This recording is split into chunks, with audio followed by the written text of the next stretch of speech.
Bonjour à tous et bienvenue pour ce nouveau test. Aujourd'hui, on va parler de PAMU avec les PAMU Quiet qui m'ont été envoyés par la marque donc directement. Les PAMU Quiet sont donc des écouteurs True Wireless de type intra qui, pour le coup, montrent une évolution de la gamme du côté de chez PAMU avec des nouveaux drivers et surtout l'ajout de réduction de bruit active, ce qui arrive de plus en plus dans cette gamme de prix. Ils étaient sortis lors de leur campagne Indiegogo à environ 80 €. Aussi, c'est revenu, je viens de regarder, à 110 €, donc c'est revenu un petit peu plus cher.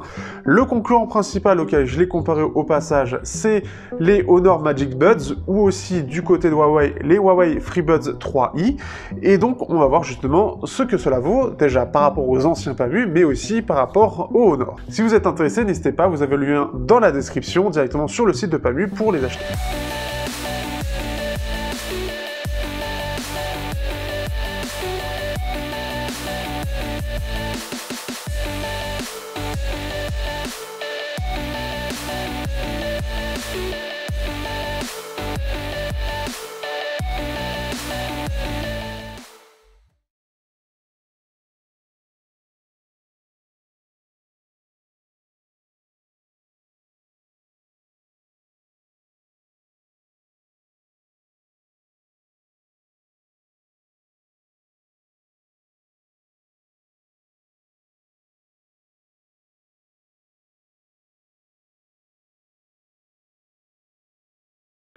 Au niveau du design, on se retrouve donc avec un design assez original déjà au niveau de la boîte et essaie de se démarquer de la concurrence.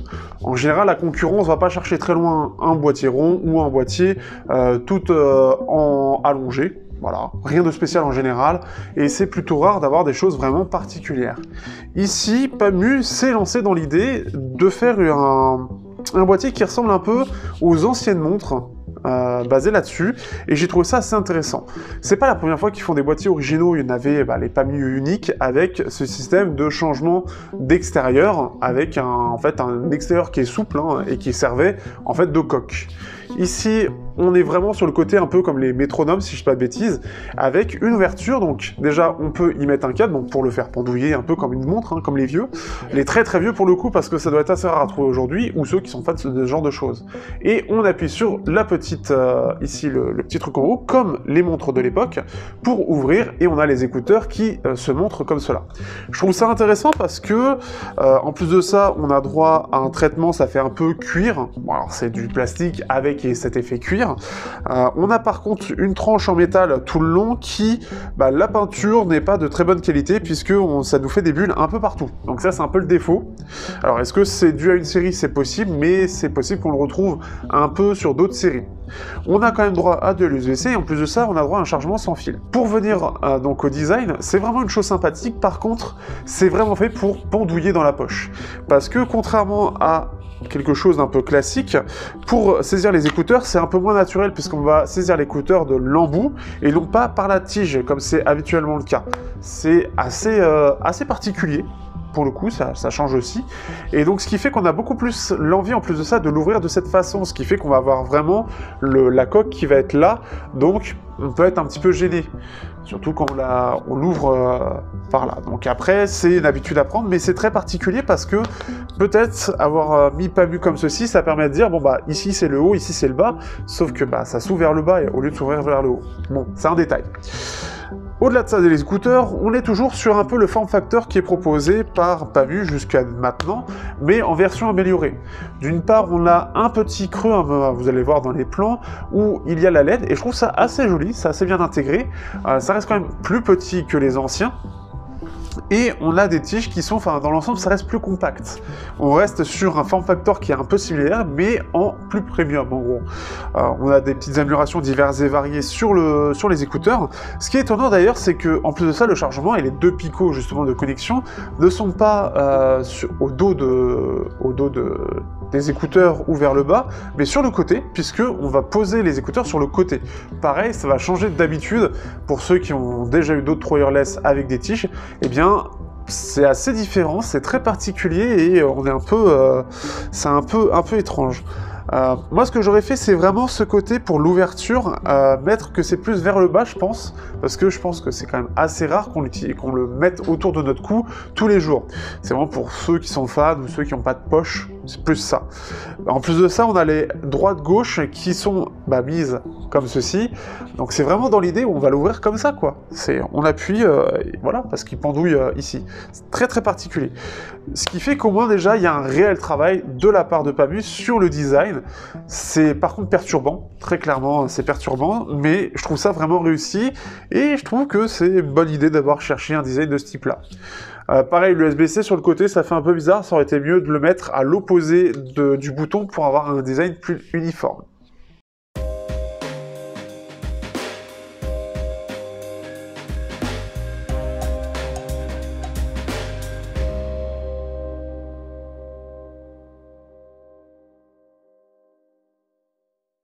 Partons maintenant sur la partie fonction et autonomie. Au niveau des fonctions, il y a une chose qui est assez rare et pour le coup même très rare, hein, puisque pareil, il n'y a que Honor, mais Honor est soutenu aussi par Huawei au niveau de l'application, c'est que justement il en a une. C'est la première fois que Pamu va justement sortir une application là-dessus, et c'est une application qui est plutôt complète. On a droit à pas mal de choses dessus. On va pouvoir gérer ici, on a la réduction de bruit active, le mode transparent qui est aussi présent, ou si on l'éteint. On peut même gérer au niveau du bouton si on éteint et on allume la réduction de bruit, ou si on y ajoute le mode transparent, donc à chaque fois on va changer de mode. Donc c'est des choses qui sont intéressantes de ce point de vue là. On va avoir bien évidemment les indicateurs de batterie, on va avoir aussi la possibilité pour chaque côté de l'oreille de choisir donc à quoi va servir le bouton 1, c'est play pause, mais quand on appuie deux touches, enfin deux fois sur les écouteurs, sur le côté tactile, à quoi ça va servir, on aura plein de choix, et si on fait un appui long, à quoi ça va servir, et on va pouvoir aussi le modifier. Je vous mets de toute façon tout ici, vous allez pouvoir l'observer, et c'est vraiment intéressant parce que on n'a pas forcément autant de personnalisation chez la concurrente, donc c'est vraiment une bonne chose. Au niveau de la partie codec et Bluetooth, on est sur du Bluetooth 5, rien de spécial, codec SBC AAC aptX, c'est sur une puce Qualcomm, donc c'est plutôt cool de ce point de vue-là, et c'est sur une des dernières, et ça va, en plus de ça, impliquer la réduction de bruit un peu différemment de ce qui a été fait habituellement. J'ai pas eu de coupure lors de mon utilisation Bluetooth entre les deux oreilles ou avec le téléphone, donc pareil, on a une connexion qui est plutôt forte et plutôt stable, j'ai pas eu de soucis de ce point de vue-là. Et ce qui fait que c'est plutôt bien aussi en termes de rendu, c'est-à-dire qu'on n'a pas, j'ai pas entendu d'artefact particulier sur le rendu du Bluetooth, c'est-à-dire de défaut dû à un rendu qui est pas assez bon, dû à un débit qui est pas assez bon. Donc on est sur une connexion forte, stable et performante, donc pas grand-chose à dire de ce point de vue-là. Au niveau des touches tactiles, pour y revenir rapidement sur le produit en lui-même, j'ai trouvé que les touches tactiles étaient assez réactives, par contre elles se font un peu au milieu de la tige, là où habituellement sur la plupart des intras que j'ai eu, c'est plus vers le haut, là où il y a l'écouteur, on aura tendance à appuyer, là c'est plus vers le milieu, ce qui est un peu différent, ça reste plutôt réactif, et bon, il n'y a rien de spécial à dire. Sur la latence, pas grand chose à dire non plus, lors des vidéos, etc. On a le décalage habituel de True Wireless, pas de gros décalage spécifique, juste ce qu'on a habituellement, donc on est dans la moyenne, donc c'est parfaitement compensé. Forcément dans les jeux vous aurez quelque chose qui sera trop décalé, ce ne sera pas forcément agréable. Pour terminer au niveau de l'autonomie, on a droit à une autonomie qui est avec réduction de bruit environ 3h, 3h30, et sans réduction de bruit environ 4h, 4h30. On est un peu comme les Honor avec une autonomie qui est un peu basse, ou encore les AirPods par exemple, ou encore, c'est un peu le cas aussi des AirPods Pro, mais ils sont un peu plus d'autonomie. Bref, on est un peu dans la moyenne de ces écouteurs à réduction de bruit, et pas une énorme autonomie. C'est un peu dommage de ce point de vue-là, mais il faut faire avec, ce qui fait que voilà, c'est un peu limité. La boîte aussi, on a droit à 3 recharges supplémentaires, ce qui fait que ça va nous mettre 9 à 12 heures d'autonomie supplémentaire. C'est pas non plus incroyable, et c'est même un peu en dessous de la moyenne. Là, on est un peu plus limité, donc il faudra le recharger plus souvent. C'est d'ailleurs assez dommage parce que la boîte est quand même assez grosse, mais je pense que le fait d'inclure le système sans fil pour la recharge fait que forcément, ça prend un peu de place aussi. Après, c'est ça qui est plutôt bien et qui est assez rare, encore une fois, au vu du prix, c'est la recharge sans fil qui est présente. Donc on a le petit plus, surtout ceux qui ont l'habitude de l'utiliser, et bien voilà, vous pouvez recharger comme d'autres appareils plus chers avec de la recharge sans fil.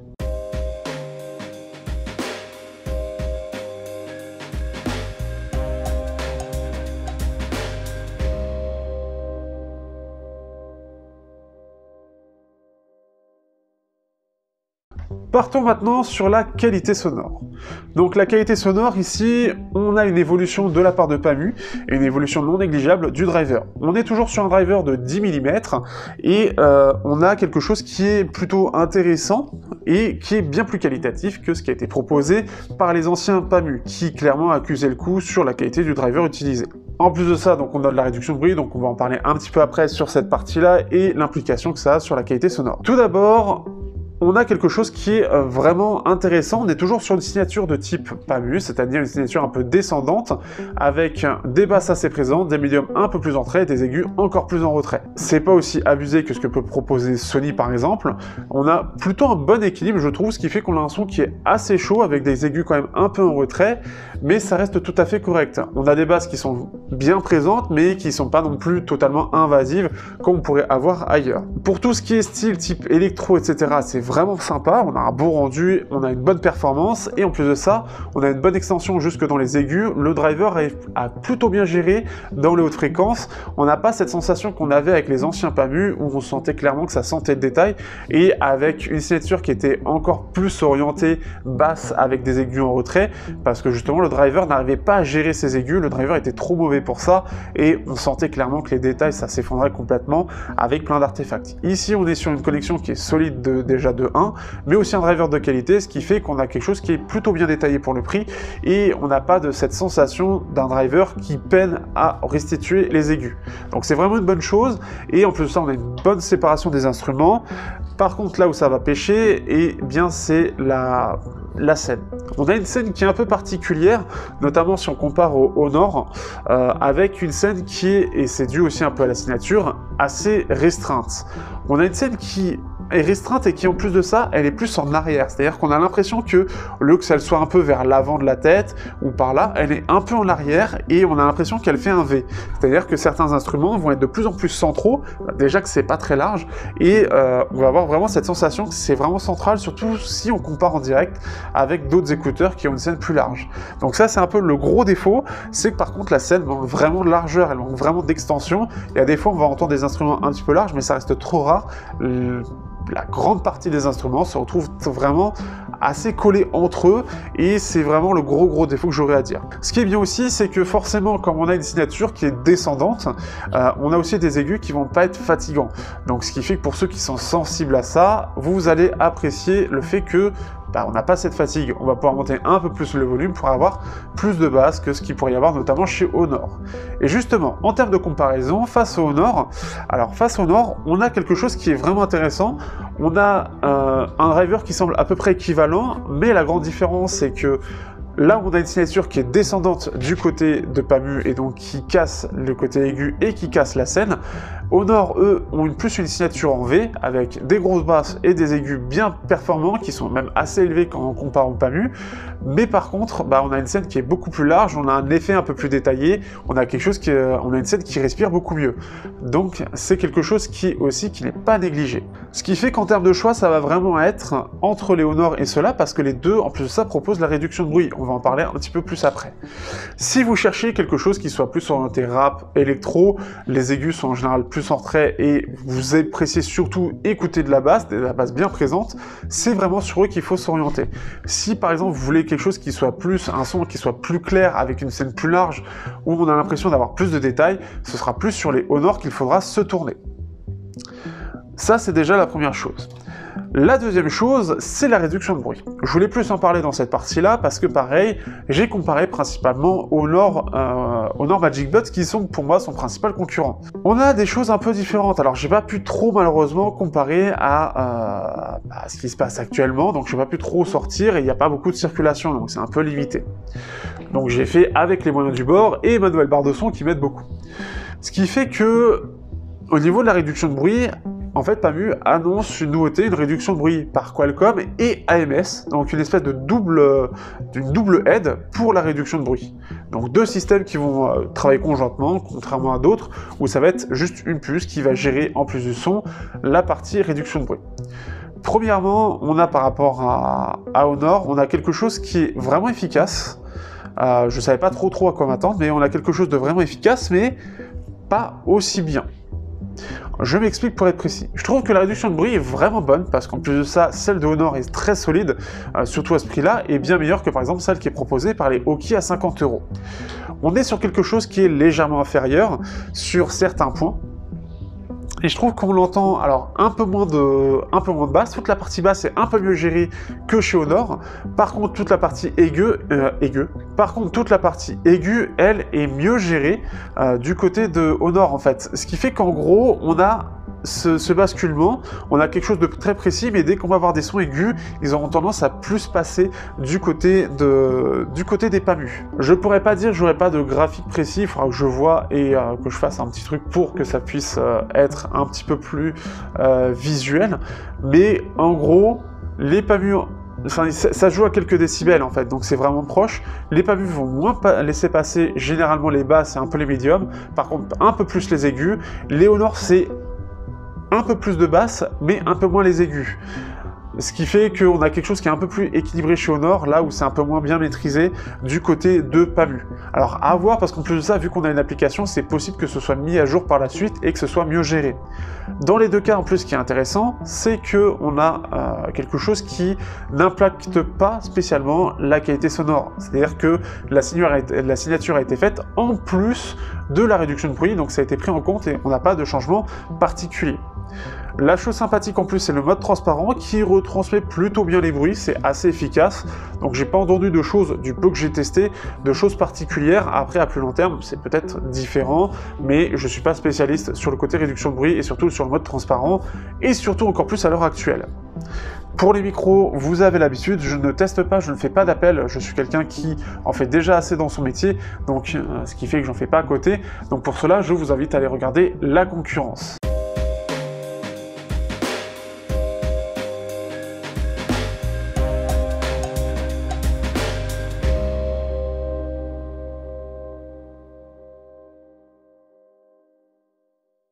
Pour conclure, que peut-on penser donc de ces PAMU Quiet ?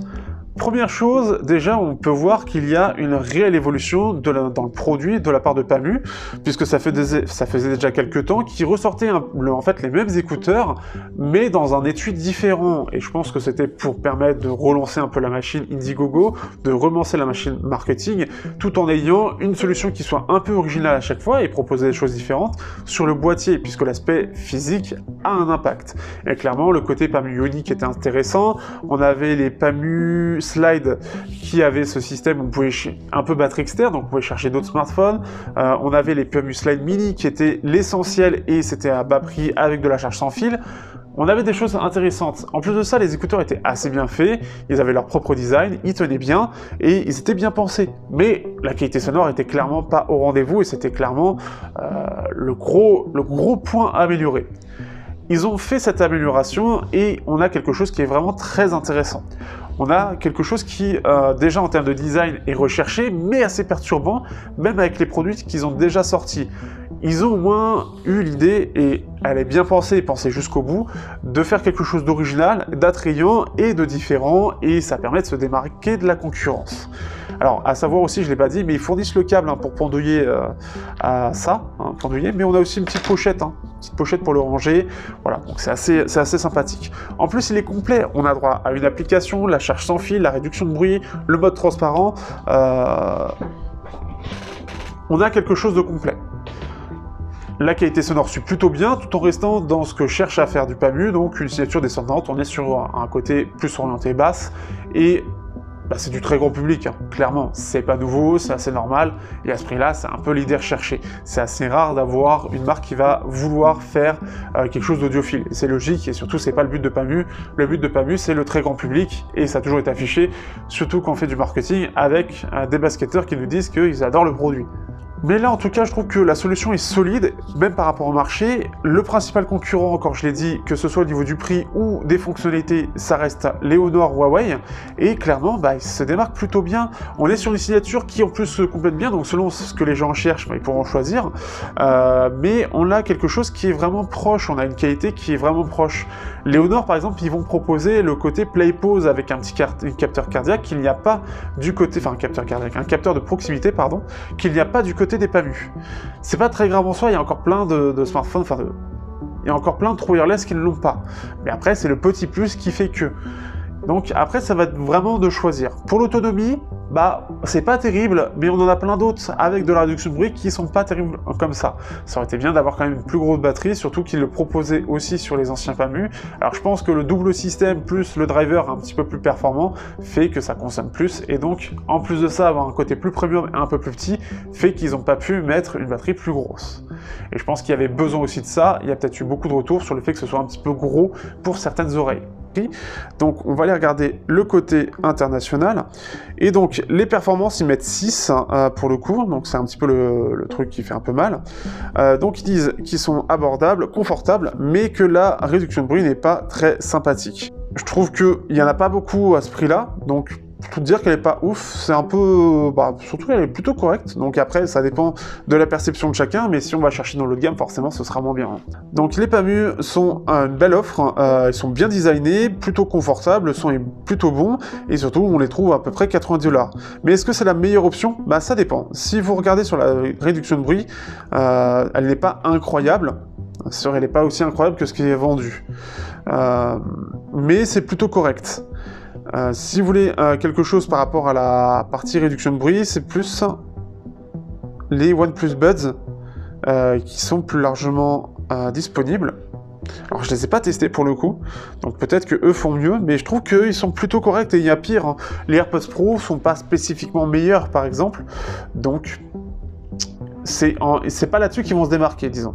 Donc pour ces spécifications, alors là je suis sur slashgear.com.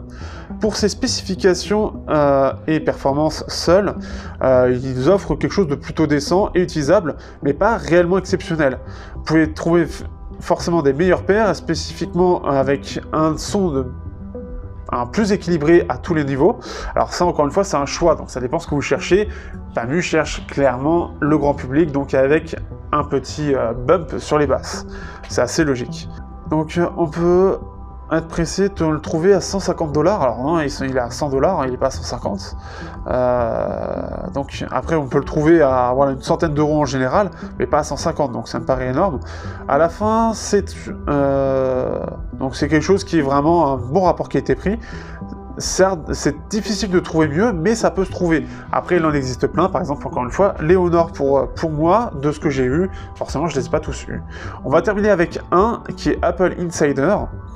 C'est bien, je varie un petit peu, hein, c'est pas toujours les mêmes.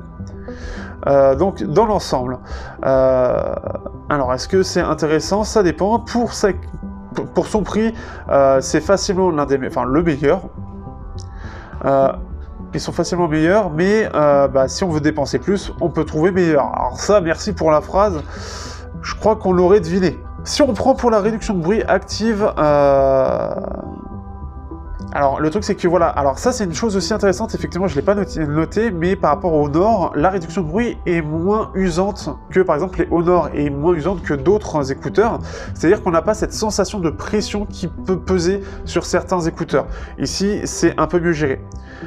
Et en plus de ça, la partie faible fréquence est vraiment très bien gérée. Pour son prix, c'est un concurrent solide. On aime le fait qu'il y ait le mode... le mode transparency ne fonctionnait pas. Alors depuis, ça a été réglé apparemment. Mais si on veut être pour les cyclistes, ça pourra être utile. Ça fonctionnait pas, moi aujourd'hui ça marche, donc ils ont réglé grâce notamment à la partie micro-logiciel. Sur ce, j'espère que vous aurez apprécié ce test, vous aurez apprécié toutes ces reviews. On se dit à bientôt pour de prochains tests. N'hésitez pas à liker, partager, commenter comme d'habitude. Si vous voulez me soutenir, vous avez Tipeee, Utip, et je vous remercie de votre soutien dessus, même si c'est vrai que je ne le mets pas très en avant. Pour ceux qui me soutiennent, je vous remercie réellement. Vous avez le lien dans la description si vous êtes intéressé. Vous avez le Discord aussi si vous voulez qu'on parle. On est près de 200 et je vous en remercie. Et puis, voilà. À bientôt pour de prochains tests sur Technoid. Et dans autre chose que du True Wireless, je l'espère bien. C'est nul comme phrase. Je l'espère bien.